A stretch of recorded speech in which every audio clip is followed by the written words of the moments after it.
Assalamualaikum warahmatullahi wabarakatuh. Di sini saya akan menjawab pertanyaan di hukum adat.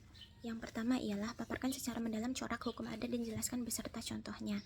Yang pertama ialah religius magis, yaitu masyarakat hukum adat dalam kepercayaan perihal hal-hal sakral yang membentuk hukum adatnya, seperti contohnya animisme dan dinamisme, percaya pada agama sehingga tergantung dari kepercayaan. Yang kedua, bersifat musyawarah atau mufakat, mengutamakan ketika tujuan hukum adat atau membetulkan apa yang salah. Ketiga, tidak dikodifikasi atau tidak dibukukan atau tidak disusun secara sistematis atau tidak tertulis. Yang keempat ialah dinamis, dapat berubah-ubah sesuai dengan waktu dan pola pikir masyarakat. Seperti zaman dulu anak laki-laki boleh sekolah dan perempuan tidak, sedangkan sekarang perempuan boleh sekolah. Yang kelima ialah tradisional, bersifat turun-temurun dan dihormati, dan dijaga terus-menerus. Apa yang terjadi dan pelanggaran akan mendapatkan sanksi. Yang keenam ialah sederhana, mudah dimengerti oleh masyarakat terkait karena adanya pola pikir masyarakat tersebut. Yang ketujuh adalah komunal, diperlakukan sesuai dengan daerah, maka kepentingan individu disesuaikan dengan kepentingan kelompok atau pandangan yang sama secara komunal, yaitu pandangan yang sama. Yang kedelapan ialah konkret atau visual, hukum itu dapat dirasakan secara nyata oleh masyarakat hukum adatnya, misalnya perjanjian dalam jual beli. Kesembilan ialah terbuka, dapat menerima hukuman lain sepanjang tidak bertentangan dengan hukum adat mereka, misalnya seperti bule atau pendatang luar negeri datang ke desa kita.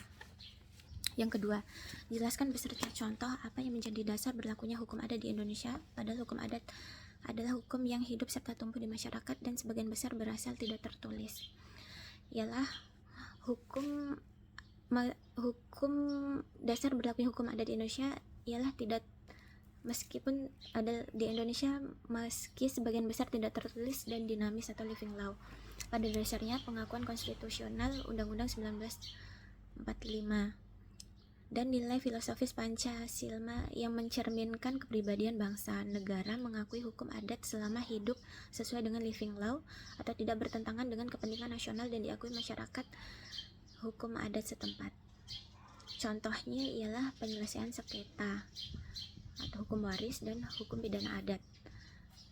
Dan dalam hukum adat ini tetap berlaku karena adanya kesadaran hukum dari masyarakat dan mengamalkan fleksibilitas untuk menyesuaikan diri dari perubahan.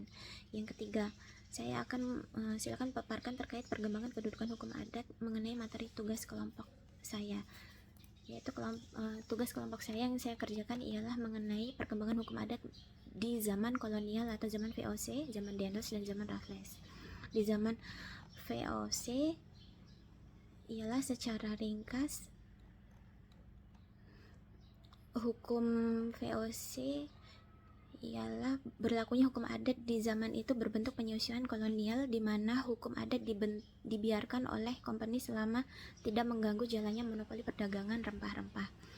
Di zaman Raffles ialah zaman ketika Raffles menjadi letnan gubernur di Jawa pada waktu itu, berkembang faham baru yaitu zaman liberalisme, dan dia sangat menjiwai serta mendalami faham tersebut. Dia sangat membenci feudalisme, oleh karena itu sebagai lembaga VOC yang masih bertahan di Daniels tidak sesuai lagi dengan aliran zaman di zaman Raffles.